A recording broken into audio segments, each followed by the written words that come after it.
Welcome to this edition of the Boob Tube Buddies podcast, featuring our discussion of the FX original series Taboo, episode 3 of season 1. I'm your host Foxman, and I'm joined by the East India trading code to my Amazon Prime. What up, Moth? What up, buddy? Know what I was gonna say? I always have these alternate universes where I'm the host. So what I would have said, I like to call it Bizarro host. Bizarro host. I would have said the murderous to my fuck. Jesus. Because that line later. What? The murderous fuck? No. When he says, lately off. That's not his voice, but lately our fucking has been murderous. Jesus. That was, isn't he the namby-pamby one? That's the brother-in-law, right? Yeah. I don't know how to do his voice. Lately, isn't he? Yeah, there you go. Our murdering has been fuckless. Lately, our fucking has been murderous. If you could do a Stewie voice from Family Guy, I think that'd about hit it on the nose. A Stewie guy. A Stewie guy. A Stewie guy. Are you a court reporter? You talking to me in shorthand? Give me a Stewie line.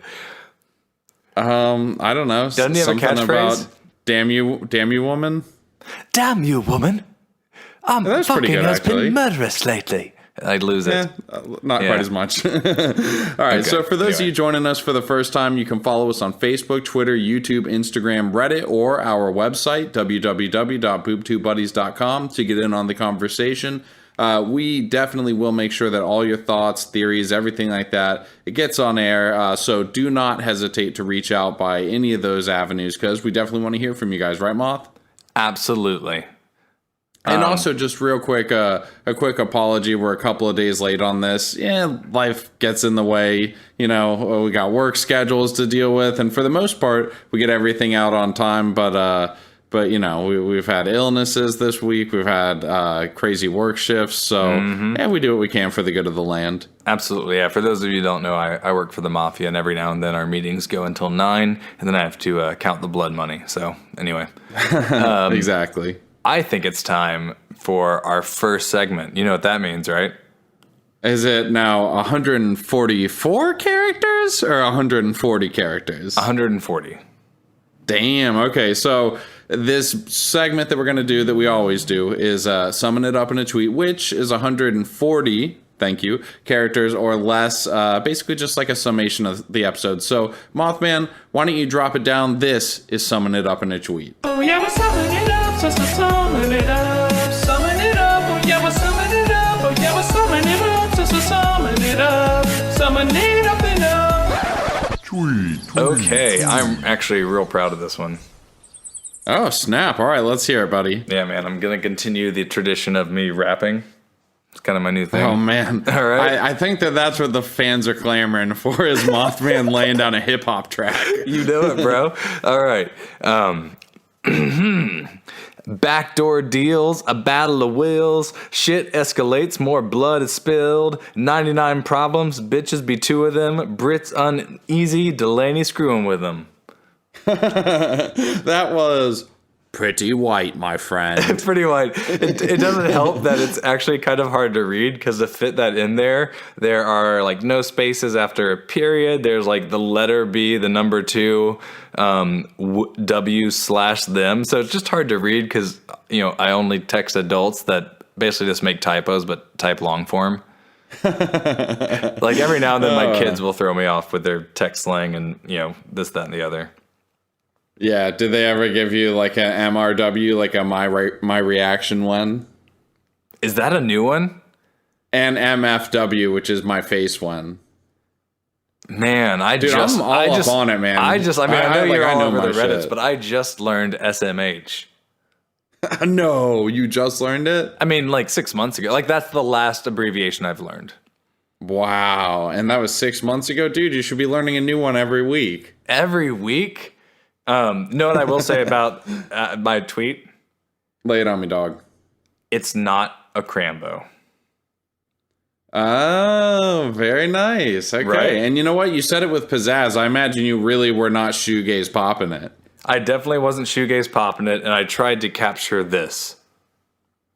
Crambo. I thought I did. Oh my god, you just had that fucking... What an obvious setup in hindsight. Well, I mean, that was the word of the week last week, and I found out the word of the week, or not word of the week, word of the day this week, and I realized there's a voice button that lets you hear them, which is why I personally can't wait until we talk about the Taboo later in this episode. Oh god. Which is a Did boisterous... it say kibble? It's chavou. It's some French lady saying chavou, even though it's an Australian word, and it means a boisterous party or celebration. And it's shivu. Chavou. And that, summon it up in a tweet.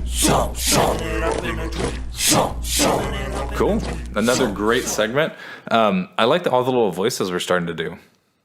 To be fair, we've been doing them for a while. They're just getting progressively less shitty, which, I mean, for people listening for the first time, that must be a fucking eye-opening thing to hear, that somehow is us improving, but it has gotten better.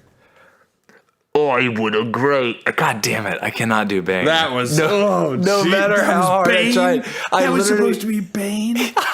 I legitimately watched a YouTube video today of Bane to get the voice right, and it's like I can only do it if I've just like, stop. I want to do the Adam Sandler. Stop looking at me, Swan. I can't get around it. Here, you know what? You know I do a good Bane. So here is the classic thing that you're missing. It has to start with the door creaking. Mothman. Right? Yeah, you're right. That's where it's at. So, what did you think of this episode overall? I liked it. I mean, I will say that some of the issues with the show are becoming a little bit more clear to me, which is just pacing. A bit of a lack of focus and pacing. Yeah, that's exactly what it is. And because of that, it's just like the direction of the show is so unclear all the time that you as the audience, it's kind of like you're, I don't know, riding through a fog the whole time that you're watching it. Yeah, I think the pacing's the biggest issue. It's definitely a slow burn. Second episode, I think, is my favorite because enough kind of happen and the needles move forward. And you got a little action at the end. This one was good too, and things kind of escalate, but it's also a lot of smoke-filled rooms and contracts and bargaining without anything happening to it. You know? Yeah, no, I mean, the plot is continually moved forward. It is, but it's like very stop and go and halting, and then we add in a whole new wrinkle to it, and then we need to spend a quarter of the episode working on that, and then people's allegiances change, how you feel about people change from episode to episode, and it's a bit jumbled. It's honestly, it's a little bit hard to talk about, honestly, as a show because of that, because of how unfocused it seems. Yeah, I would agree. I mean, I think of Aaron Sorkin in his dialogue and Newsroom and the stuff he's done, and a lot of it should be boring. Just because there isn't actually action, there's not really that many interesting things happening, and maybe it's just because the way he has with words, it keeps it engaging. But I did feel like I was reading through the recap notes because like you were saying, we're late on this one. It's Saturday, and I saw it Tuesday, and I'm like, I don't really remember that scene other than that they blah blah blah and it was boring. Move on. Can I just say, and this is definitely an unpopular opinion, that I find Aaron Sorkin to be a little insufferable, kind of. I find his writing to be... You definitely can say it. It's just, I find his writing to be very heavy-handed, over the top, way too wordy, to the point where it always sounds unnatural to me. Yeah, I mean, I guess because I enjoy what's being said and find it fairly witty. Like, I haven't seen a lot of his stuff. I never watched West Wing. I've seen Newsroom. I've seen Social Network. I didn't watch the Steve Jobs ones. I know I've seen some other stuff he's done.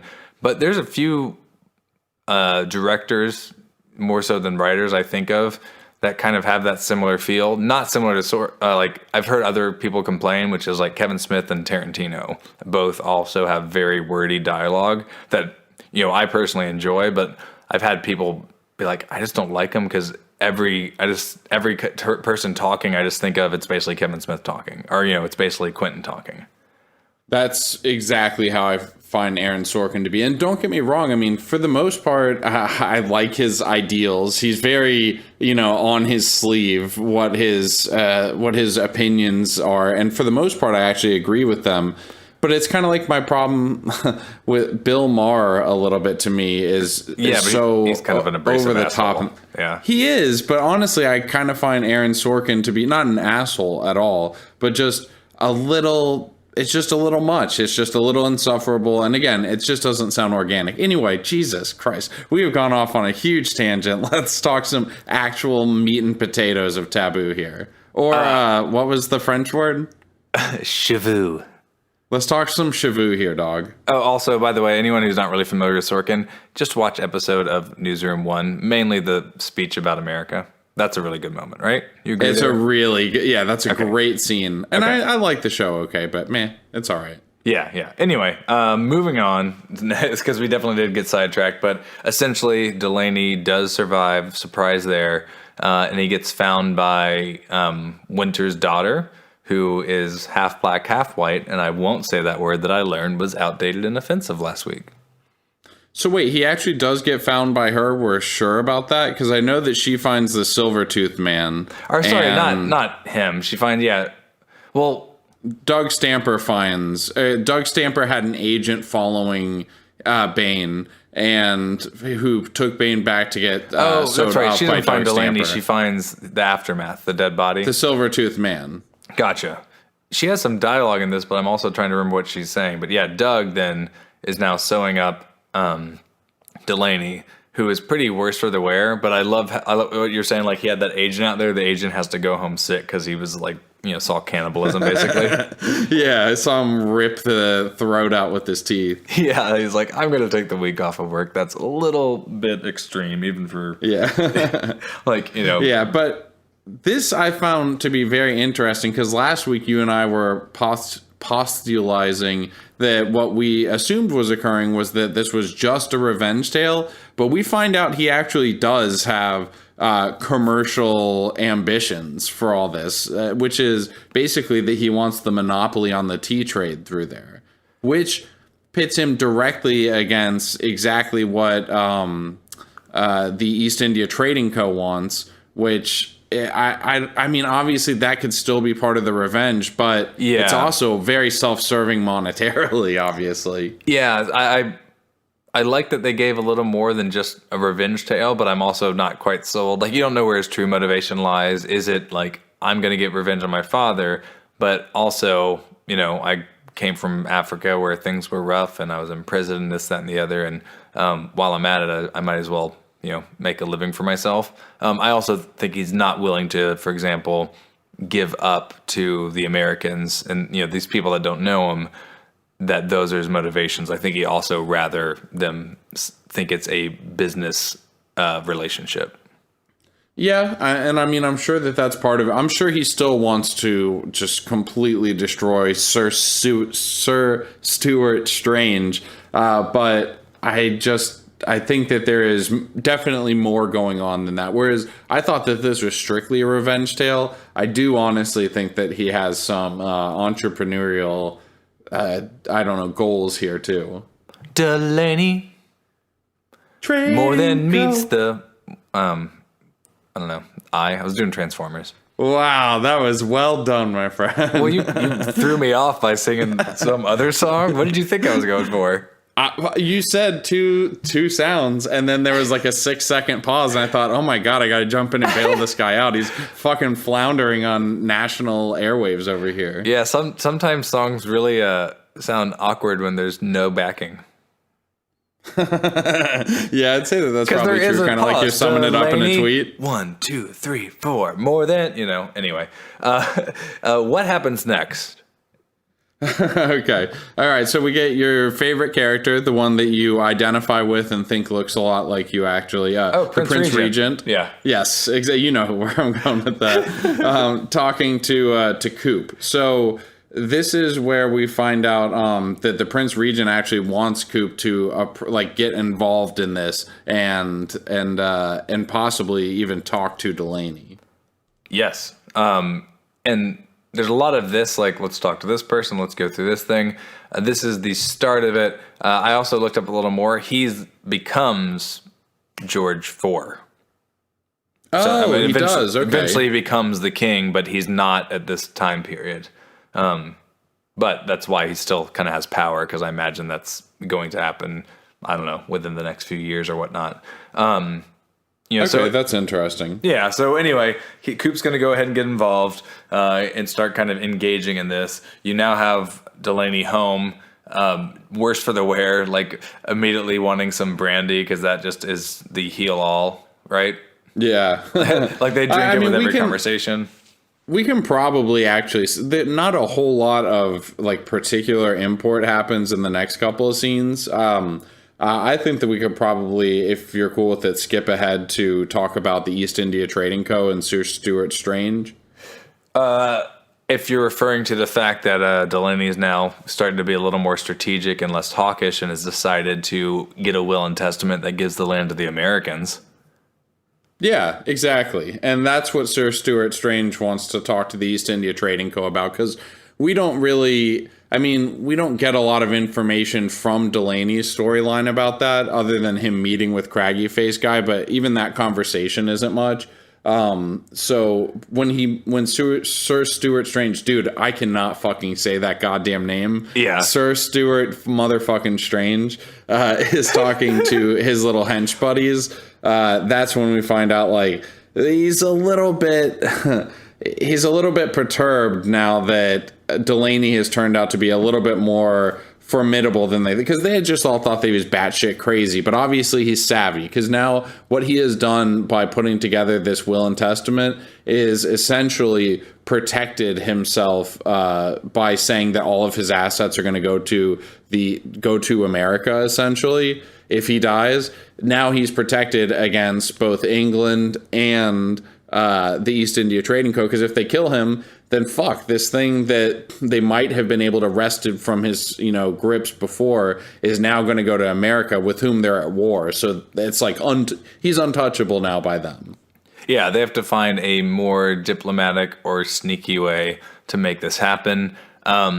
I was wondering if the mother-in-law, like the actress, that was ever really just a tactic of theirs, like from the beginning, you mean? Yeah, like from the beginning, like did they just hire her to kind of get things going kind of as a contingency plan? But this episode obviously took that theory away, because I thought it was weird she just showed up in the midst of all this when he's kind of starting to pull his strings, and she's an actress, like, so obviously she could play the part. The only real connection was the fact that they really met, which he had that playbill to kind of show, but their meeting kind of shows that she doesn't have any kind of connection with him, and they're kind of at a loss of how to proceed. Like, I don't know what their next steps are really going to be. I get that the way that the story is written, that she is integral now to the plot because of the wrinkle that she's added in. But I wish that they had skipped that. Like, I wish that they had not written her in, did not have her in. To me, it just takes the already slightly confusing plot and just muddies the water even more. And I get that it's supposed to be this like intricate web that's being cast here, but it's just very difficult to. It's not even difficult. It's just a little boorish trying to go through all the plot. Like, it feels sluggish because they keep adding in characters like hers. I would agree. I think it was kind of a twist. I'm not 100% like sold on her, but I think if they use her in the right way. So my guess of what will happen, without obviously knowing, would be that she kind of becomes a badass and is pretty strong partners with him and taking them down. And also, it seems like that's hinted at with when you now know that they've teamed up together, and when she slaps the shit out of that Duke, or stabs him, actually. Exactly. And then I think they're also going to start banging. Oh my God. Well, hey, keeping it in the family, I get it. Yeah. Well, no, I think they're, I guess. related to each other, so they should yeah, no, I get what you're saying. No, what's funny is I actually didn't even think about that, but I somehow feel like that's a step up. Like, Oh, of course it is. Yeah, Right? It's not genetics. They're trying to make him a more likable character, but also keep him kind of, taboo, right? So why don't they start banging? like definitely like keeping with his roots, but also evolving a little bit. Absolutely. And by the end of it, like by the maybe it's a mini series. It's going to end. There's not going to be another series. Maybe like the last scene will be him hitting on a girl that's just not blood related or through marriage. Oh my God! Could you imagine? Yeah. I guess this is growing up. Oh man, Blink 182. Okay, so anyway, let's move forward. So we actually get to see Winter in the cellar. Which, why the fuck is his cellar that flooded? And why is nobody worried about that? Is that just a normal thing? Does your basement look like that? I don't have a basement, but I hear they're all the rage in London, and in the 1800s. Everything was flooded, I guess. Was it? Maybe. Okay, yeah. I mean, that's closer to the last ice age, right? And then it all melted. Come on, Mothman. You know the Earth's only 10,000 years old. So I don't quite understand Winter's character too much at this point either. She's not really adding a lot to the show. Do you agree or do you disagree? I do agree. I was going to ask you, could she still be a ghost? Like, does she interact with anyone else other than those other kids, which also might be dead ghosts? I mean, if she was a ghost, now it would be super weird to have her having side scenes with other characters. Because you're not seeing that from his point of view. Well, then otherwise, what's the fucking point, right?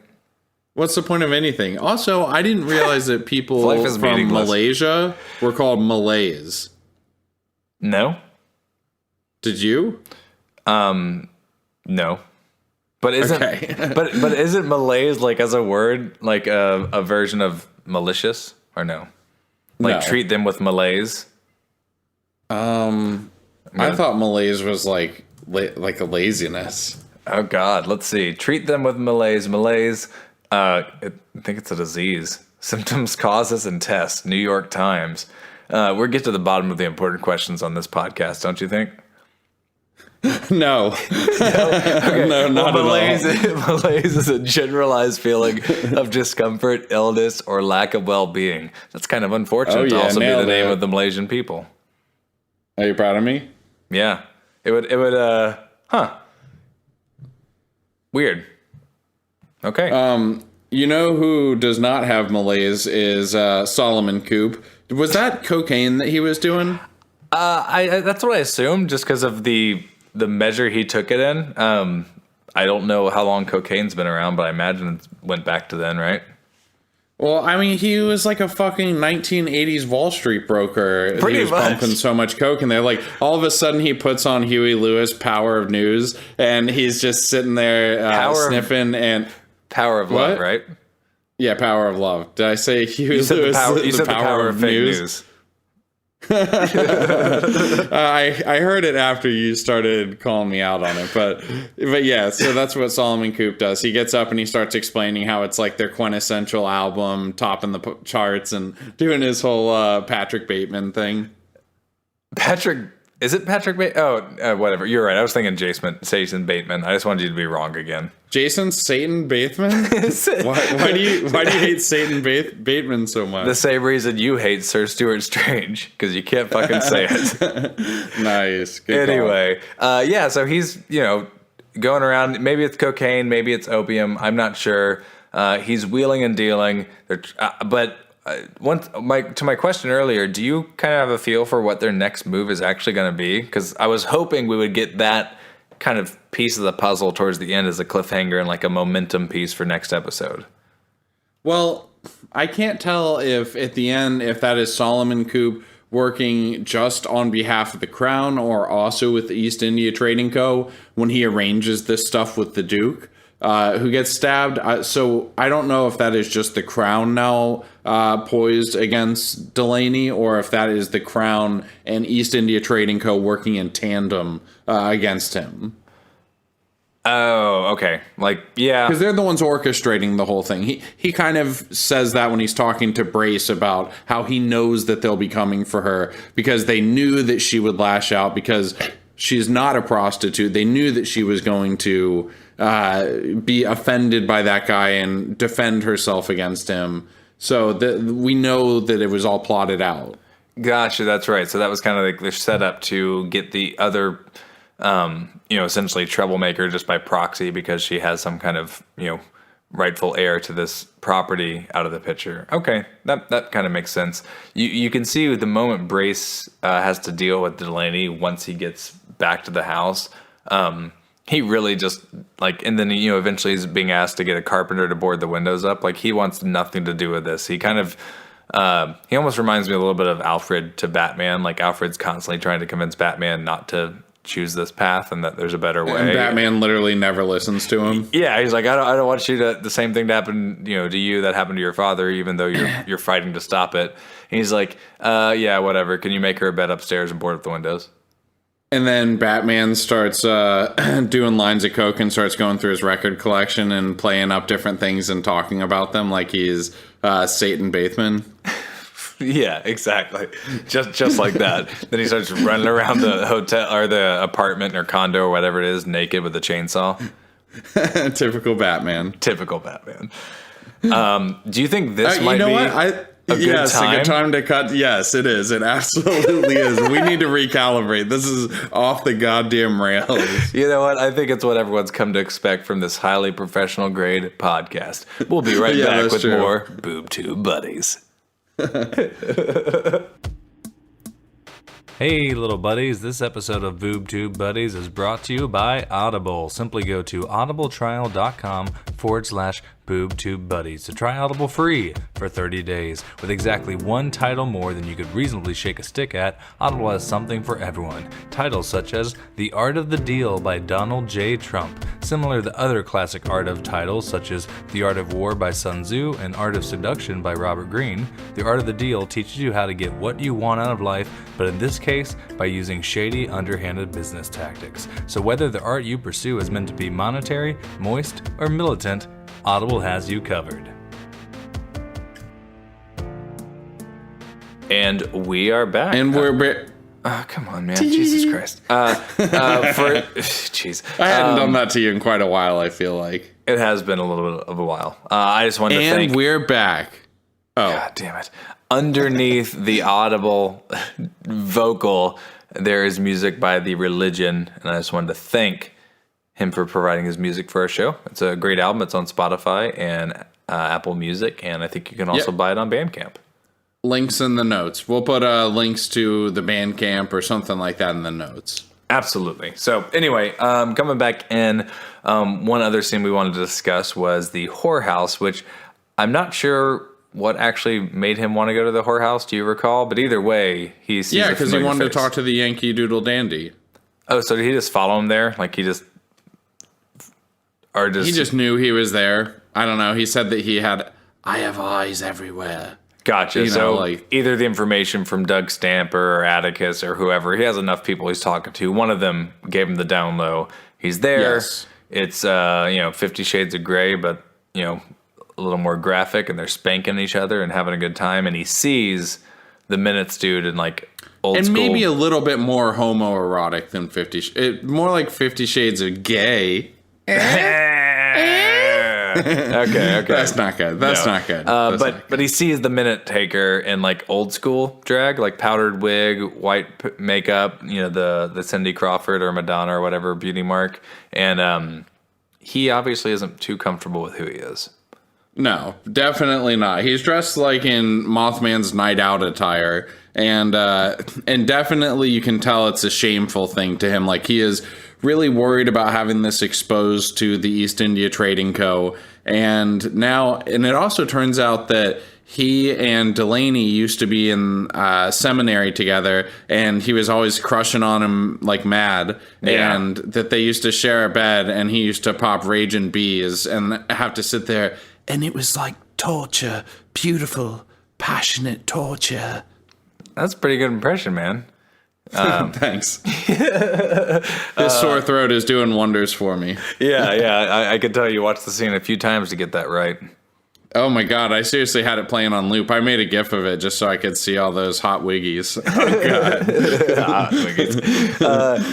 I wonder at what point and I asked this question, and the internet would probably tell me, but like at one point, did like, you know, drag and being gay and all that other stuff start to be like super frowned upon Taboo. by society? Yeah, because, you know, Come on, dude. Perfect opportunity to say taboo. that's true. I try not to abuse it, but you know, I guess we can keep it lowbrow every now and then. You jerk. Thank you. Whoa. Oh my God. Oh, you know, I'm just joking. But you know, the Roman society, it was obviously, you know, pretty prevalent, and then everyone got all fucking uptight again, and finally we're, you know, loosening up, right? I guess not. Look at America. Anyway.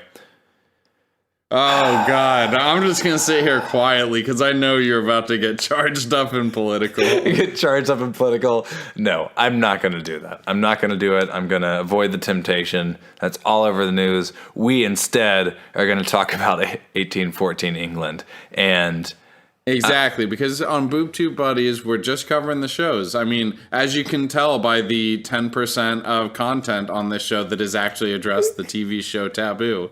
yeah, that's true. As opposed to the 90% that has been spent talking about Aaron Sorkin. Yeah, Aaron Sorkin. Oh, man. Different various accents. I mean, we're really a variety show more than anything else. We shouldn't even say we're a recap show.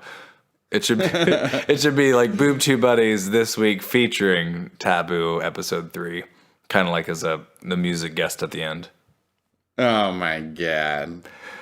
Did there any other than, you know, I mean, so now he's going to be He's getting... going to use the guy to spy on East India Trading Co. Like everything that's happening, because you know, whenever they put their hands up, that means the dude has to stop taking the minutes. Well, now he is going to pass along that information in person to Delaney. Yeah, so all the off-record information is going to go to Delaney. He's basically saying the East India Company will kill me if they find out, to which he's like, I'll kill you if you don't do it, and I'll That guy's going to be dead them. for sure, right? Like, he is not making it through this first season. No, I'm pretty sure he's going to die. But hopefully he will get at least some good information to Delaney before that happens. Who right now would be at the top of your Deadpool? Like, who do you think has the highest odds of not making it through the whole season? Not making it through the whole season? Well, I mean, because it's not supposed to be an ongoing series. It's supposed to be contained. So I feel like we're definitely going to lose Sir Stuart Strange. Like, they're not going to let that villain live. I also think... Are you sure that they couldn't just find him ousted as head of the East India Trading Co.? I'm not sure of anything, but I think they know what we want to see, and that's him die. I also think her brother-in-law will die. I definitely think the Minutes Taker will die. I don't Okay, but who has the most odds? Who has the highest odds? the highest odds? Yeah, who absolutely will die during this show? Small or big character, it doesn't matter. Brace. I think they're going to want to have a good guy die, because that's kind of what's expected of these shows, and he's the easiest one to do it. That would kind of tug at our heartstrings. Who? Brace.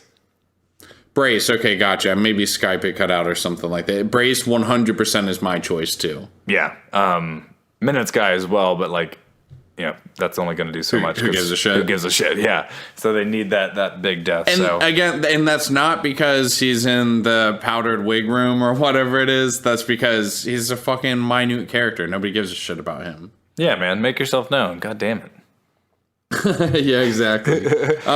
Okay, the other main thing that I want to talk about before we go is I really want to talk a little bit more about the relationship between him and his sister, and then his fucking cocksucking brother-in-law, who comes in at that one point pretending like he wanted to talk about insurance for the ship that Delaney just bought, and instead basically uses it to talk about how he's really enjoying hate fucking Delaney's sister as she sits there, and he knows that he's got this impure bitch underneath him and shit like that. Like, it got pretty fucking graphic. Yeah, it was rude. very dark, very graphic. Didn't you think it was pretty rude? I mean, it was rude. I also kind of have to challenge myself to think about if I was in his shoes. He's obviously despicable. You hate him as a character. But what if he wasn't that? What if he was just like a normal character, but also was dealing with the fact that his wife used to have an incestuous relationship with her brother? You know, I don't know. Would you not want to kind of say something about it? Because he hasn't really... He said terrible things about Delaney, but never actually in person, and the fact that him and his sister are writing each other, and he knows, like, they're continuing to talk. From episode 1, he was trying to tell her how to write her letter because holy he was shit, jealous. you were right. Like, I'm just sitting here with the wheels turning, and you're 100% right. Like, if anything, the brother-in-law should be a sympathetic character. I think it's just because he's such a sniveling, snot-nosed little shit that you can't help but hate him. Yeah, but and if he's you a just racist, strictly like, look at his... Oh, yeah. yeah. I mean, he's dropping N-words, but I mean... you know, that's nothing that, like, we Americans don't do, like, 80 or 90 times a day, right? I mean, Come on, Mothman, it's 2017. There's one side of the population that definitely does that. Oh, my God, you can't help yourself. Stop it. Whatever. You're trying to blame it on me. Okay, all right. It really is hard to help myself. But yeah, they keep him from being likable, although it should be pretty easy to do. And instead of just like saying, like, you know, stop talking to her, this, that, and the other, let the past be the past, it is just a very graphic. And once it becomes like not only graphic that he's having sex with her, but it's also just like misogynistic. Like, it's my divine pleasure to punish her for the rest of my life. Like, he's definitely a sicko. Jesus. Yeah, that was fucked up. Okay, and then we get some back and forth between Delaney and his sister. And, I mean, this is the fucking weirdest version of will they, won't they in a TV show ever. And I honestly, I'm kind of leaning towards won't they. Like, me too. If we're popping petals off the rose here and say, does he love me, does he not, or whatever the fuck it is, I'm hoping that it's not. Because, like, I don't want to see any more, like, reverse cowboy positions in the church and shit like that. Like, it's just fucking weird. Yeah, what's funny is I was reading a like snippet of an interview with her in the subject matter and like kind of a more recent fascination with incest in media like Game of Thrones, right? And she's like, well, I think it's just kind of natural. Like, we're in a society now where girls are like very comfortable, sex is out there, like they walk around with their asses hanging out and all that. And I think it's very hard to, you know, essentially shock American audiences on TV nowadays, especially with HBO. And so now we're kind of getting to where that's the shocker because, you know, just normal sex on TV isn't a big deal. To which they asked, well, so what do you think if you got, like, if it takes off and you do a season 2, even if it's different characters and stuff, what do you think it'll be about then? And she's like, oh, we'll just be shitting in each other's mouths. That's what she said? No, I added that bit on. Oh. Everything. It immediately made me think of the line from Bonfire by Childish Gambino where he says something about, now you can fucking kiss my ass, human centipede. That's funny. Whenever I think of, you know, golden showers and scat play, I immediately think of the R. Kelly song from okay, gotcha. I thought you were going political again. No, that was low-hanging fruit. I just think of the R. Kelly song, like, haters wanna hate, lovers wanna love, I don't even want none of the above, I wanna piss on you. Yes, I do. Go drip, drip, drip. Anyway, and then it's like, let me braid your hair. Anyway, so she didn't say that, but she did say everything else before that. Yes, and like I said, they end up meeting up together, and after, because like their letter correspondence thing is like pretty silly. It's like he writes her, and he's like, "Yo, what up, bitch?" And she writes back, and she's like, "I didn't want anything to do with you." And then he writes back, and he's like, "Fuck that noise, doll. Fuck your husband. He's a fool. He can't see all that you are, baby. You know, base religious morality doesn't suit you." And she's like, "I'm gonna burn your letters without reading them. I'm your sister. Just let it lie." And he's like, and then of course, he's like, "Next time we get together, I'm gonna bring a dog." Just anything to like up the ante. Yeah, because obviously, like, that's the only way he's gonna get through to her, is it making it even grosser. Oh my god. And then so she does ask him to come to the church, and like you said, they have their Lannister moment, and it's just, I don't know, man. I just don't know whether or not to, like, who do I root for? Like, what's going on here? I think the only person... Make it clear to me, man. I don't like all this gray. I want some black and white. Like, spoon feed me Netflix or FX. God damn it. Yeah, seriously. Can't you just have, like, I don't know, a guy with a top hat and like a curly mustache tying a girl to a railroad track or something? Yes, exactly. Make it very, very obvious for me. There's too much. I don't even need dialogue. Give me fucking word bubbles. Like, come on. Can't you just do like an episode of 24 and just give someone like a Middle Eastern headdress and have them talk about bombs? Yeah, exactly. Tell me that's the bad guy.